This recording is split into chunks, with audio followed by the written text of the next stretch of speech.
하루의 시작을 주님과 함께 6월 7일 매일 성경 큐티를 시작하도록 하겠습니다. 오늘 함께 읽을 성경은 잠언 20장 1절에서 15절입니다. 우리의 몸과 마음, 뜻을 다해서 함께 읽도록 하겠습니다.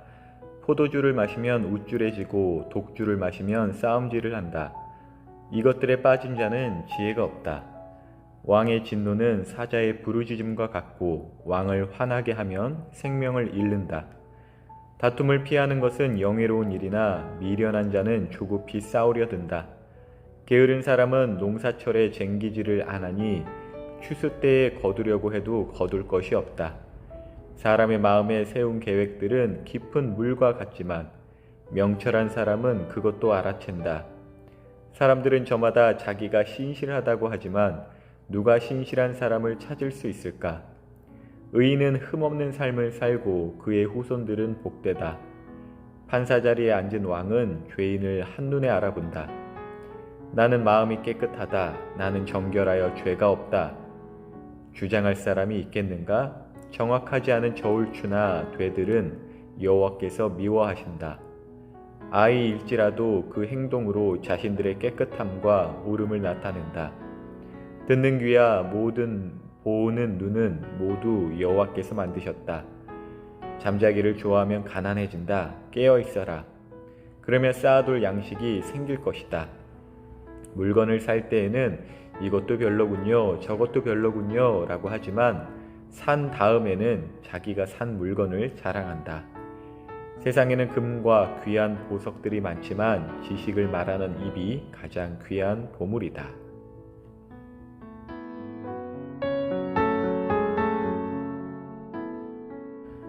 하이델베르크 요리 문답이라는 책이 있어요. 기독교 교리를 잘 정리한 책 중에 하나인데, 이 책을 쓰신 우르시누스 목사님은 이런 말씀을 하셨어요. 세상에서 가장 큰 저주는 자기 죄를 모르는 상태이다. 그러니까 자기 죄를 모르는 것이 이게 가장 큰 저주라고 이렇게 말을 하셨어요. 본문 9절을 보니까 나는 마음이 깨끗하다. 나는 정결하여 죄가 없다고 주장할 사람이 어디 있겠는가? 라고 이렇게 하는데, 이것이 우리를 향한 질문으로 다가올 때 그렇죠. 정말 스스로가 마음이 깨끗하고 난 죄가 없다라고 주장할 저는 없습니다. 그리고 성경은 분명하게도 의인은 없나니 한 명도 없다라고 했죠. 물론 시시각각 변하는 이제 변덕스러운 나의 기준에 따라 저 사람은 나쁜 사람, 저 사람은 내 마음에 드니까 좋은 사람, 이렇게 내 기준에 따라서 보면은 내가 얼마나 큰 죄를 졌다고 이런 마음이 들 수도 있는데, 그 변덕스러운 나의 기준이 아니라 하나님의 공평한 기준으로 그 말씀으로 본다면요, 죄가 없다고 할 사람이 한 명도 없죠. 그래서 우리가 이제 교회를 다니면서 하나님 말씀을 통해서 나의 죄를 알기 시작하는 것, 이것은 나를 괴롭게 하는 것이거나 혹은 비난하거나 저주나 심판이 결코 아니라는 것이에요. 아까 그 기독교 교리에 대해서 쓰신 목사님의 표현을 빌려서 본다면, 우리에게 우리의 죄를 가르쳐주는 그 하나님의 말씀은 오히려 그 죄로부터 우리를 구원하시려는 하나님의 은혜라는 것이죠. 11절을 보니까요, 아이일지라도 그 행동으로 자신들의 깨끗함과 옳음을 나타낸다고 합니다. 아이일지라도요, 자신들의 깨끗함과 옳음을 나타낸다라고 분명히 하나님의 말씀은 기록되어 있죠. 그 무신론자들, 이제 전도를 하다 보면 무신론자들, 굉장히 이제 비판적이고 스니컬한 이제 무신론자들과 대화를 하다 보면 이렇게 질문할 때가 있어요. 이제 저한테 질문을 하는 거죠. 갓난아기가 이제 어떻게 구원을 받냐? 예수님 믿어야 천국 간다고 하는데 그 이제 지적인 동의, 그러니까 갓난아기들은 할 수 없지 않냐? 그럼 갓난아기들은 예수님 믿는다고 고백도 못하고 성경 읽을 수도 없고 하니까 그럼 다 지옥 가는 거냐? 이렇게 물어볼 때가 있는데, 사실 갓난 아기들 뿐만이겠어요? 자신의 의사를 우리의 어떠한 기준에서 지적인 어떠한 표현을 어려워하는 장애인분들, 그분들은 또 어떻게 됩니까?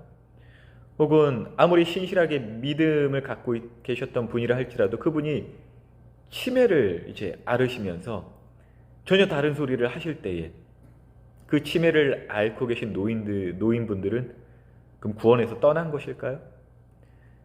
혹은 예수님의 예자도 한 번도 듣지 못한 사람은 어떻게 되는 것입니까? 하나님 공평하시다면서. 그 무신론자들의 질문보다 더 고도로 질문할 수 있는 그 질문들을 사실 기독교 안에서는 수천 년 동안 그것을 갖고 고민하기보다는 하나님께 기도 제목으로 가져가고 또 주신 지혜로 이제 우리는 이미 답을 갖고 있는데, 가끔은 무신론자들이 우리를 이제 골탕 먹인다고 그렇게 질문할 때 그럼 우리가 힘들 줄 아나 본데 결코 그렇지 않습니다. 그거보다 더 힘든 질문들을 갖고 하나님께 나아가서 하나님의 음성을 쫓는 우리들이기 때문에, 아무튼 그러한 질문들이 우리한테도 있을 수 있거든요.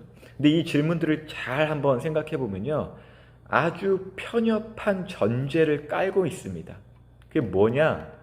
그러니까 곧 이제 평범한 사람을 기준해서, 혹은 이제 그 질문을 던지는 그 사람 자체를 기준을 두고 감히 갓난아기나 이제 장애인분들이나 치매 노인을 자신보다 기준에 못한 자, 미달한 자로 취급한 그 아주 저열한 아주 전제를 깔고 지금 질문을 하는 거예요.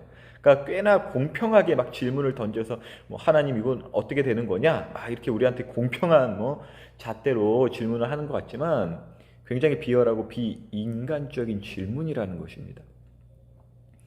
아니 갓난아기가 예수님을 믿는 고백을 또 하나님께 찬양을 올리고 있는지 아닌지 우리가 어떻게 그걸 다 알 수 있겠어요?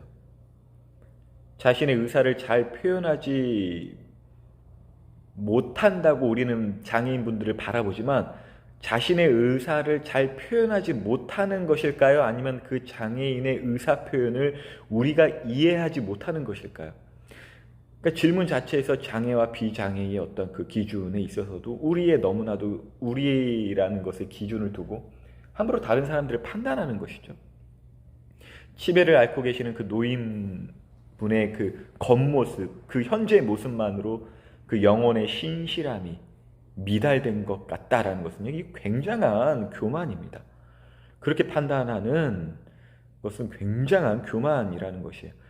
전혀 아니에요. 정직하게 말한다면요, 모릅니다. 강아지든 고양이든 우리 뭐 동물들 뭐 언어 파악한 지 얼마 되지도 않았어요. 다 파악한 것도 아니고요.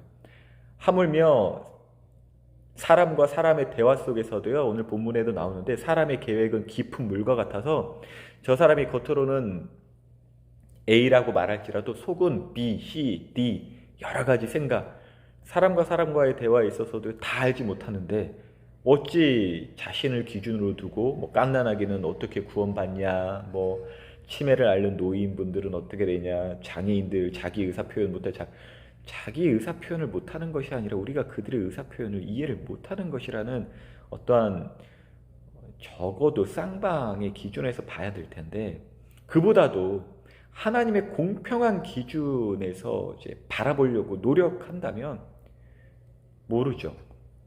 하지만 하나님께서는 공평한 기준으로 우리 모두를 바라보시고 이끄신다라는 믿음이 우리에게는 있다라는 것이죠. 그래서 뭐 이순신 장군은 구원받았나요? 세종대왕은 구원받았나요? 이런 질문들을 가끔 할 때에 이 전제에 대해서 일단 설명을 해드리는데, 우리에게도 그러한 질문들, 그러니까 우리의 지성 혹은 우리의 모습, 얼마 안 되는 그 지식으로 감히 하나님과 다른 이들을 은근히 이제 자기 밑으로 깔아보고 그래서 질문하고 그러한 것들이 우리에게는 없을까? 오늘 묵상하면서 이제 그러한 질문이 제 스스로에게도 오더라고요. 분명하게도 성경은 아이일지라도 그 행동으로 자신들의 깨끗함과 옳음을 나타낸다고 합니다. 우리가 미련하여서 그것을 못 알아볼 뿐이에요. 하지만 우리는 알 수 없어도 하나님께서는 보시고 아시는 그 아이들의 행동이 있다라는 것이에요. 그래서 이제 이거는 이제 우리 청소년 친구들과 함께 나누는 묵상이니까 우리 청소년 친구들한테 따로 이러한 도전을 좀 주고 싶어요. 아이와 어른 사이에 계신 우리 청소년 친구들, 여러분들이 하는 행위, 어떤 눈짓이든 발짓이든 그냥 심심해서 뭐 하는 행동이든 말대꾸이든 어른들이든 서로의 말을 씹는 것이든 여러 가지, 애니까 봐줘야지, 청소년이니까 그럴 수 있지, 이렇게 뭐 우리 어른들은 그렇게 말할 수도 있거든요. 근데 하나님께는 그런 것도 없습니다. 애니까 봐줘야지, 청소년이니까 봐줘야지는요, 세상이, 어른이 여러분들을 깔보고 하는 잘못된 저울추일 수 있어요. 여러분, 청소년 범죄가 심각해지고 있다고 하지만 항상 청소년 범죄는 심각했습니다. 왜? 청소년이니까 봐줘야지, 애니까 봐줘야지 하는 잘못된 저울추 때문에 그래요.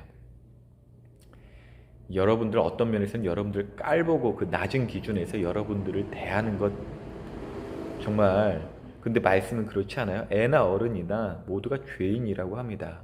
애나 어른이나 예수님을 믿지 않고 그분에 의지하지 않으면 다 심판받는다고 해요. 여러분들, 여러분들의 모든 행동은 우리 어른들의 눈으로 보여지는 그 판단으로 하나님께 판단되어지지 않습니다. 하나님께서는요, 공의로운 판단으로 여러분을 보고 계세요. 여호야긴인가요?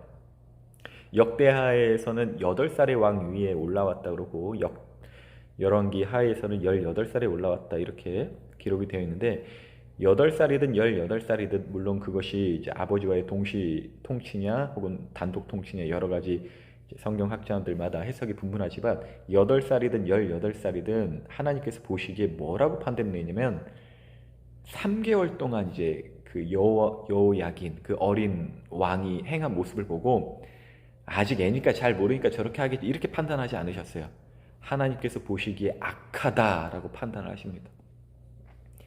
여러분이 쓰는 말투, 버릇, 습관, 눈빛, 하나님은 공평하게 보신다는 것이에요. 아직 사춘기니까 그러지, 아니요, 하나님은 그렇게만 보지 않으세요. 가장 공평하게 보십니다. 그러니까 속된 말로 우리 청소년 보니까 이렇게 한번 진짜 우리 정신 차려야 돼. 하나님 앞에서는 그냥 싸가지 없으면 죽는 거야. 뭐 애니까 봐주고 뭐 그런 거 없어. 그러니까 우리 모두 긴장해야 합니다. 우리 특별히 청소년 친구들, 여러분들이 하는 말투, 버릇, 습관, 눈빛, 그 모든 것들이 청소년이란 이름으로 스스로를 깔보이게 하지 말고 정말 하나님의 사람으로서 하나님 말씀을 기준해서 성숙하게 자라나길 구합니다. 그냥 아직 우리는 어리니까 이런 생각은 갖지 않으셨으면 좋겠어요. 오늘 하루도 하나님 앞에서 그 공평한 저울추에 다 자신의 행위를 달아보면서 정직한 우리가 되기를 예수님의 이름으로 기도합니다.